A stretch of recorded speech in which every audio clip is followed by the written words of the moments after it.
Hi viewers, நம்ம இன்றைக்கி பார்க்க போகிறது ஒரு சூப்பரான ஒரு கீரை சாதம் தான்.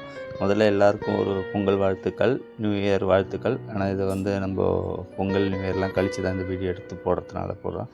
இப்போ நம்ம பார்க்க போகிறது பார்த்திங்கன்னா வெந்தயக்கீரை சாதம். அதாவது வெந்தயக்கீரை எல்லாருமே கேள்விப்பட்டிருப்பீங்க.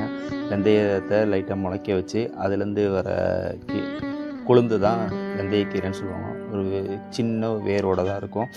அந்த வேர் எல்லாத்தையும் நம்ம கட் பண்ணி நம்ம வாஷ் பண்ணி எடுத்து வச்சுருக்கோம். இது எப்படி இந்த கீரையோட தன்மை பார்த்திங்கன்னா ஒரு கசப்புத்தன்மை தான் இருக்கும். இது வயிற்றுக்கு நல்லது. நம்ம வயிற்று புண்ணு ஆற்றுறதுக்கு, இந்த ஜீரண சக்தி, இந்த மாதிரி நிறைய விஷயத்துக்கு இதை யூஸ் பண்ணுவாங்க. டேஸ்ட்டு, ஸ்மெல்லு எல்லாமே சூப்பராக இருக்கும். இது எப்படி செய்ய போகிறோம் அப்படின்றத நம்ம வீடியோக்குள்ளே போய் பார்க்கலாம்.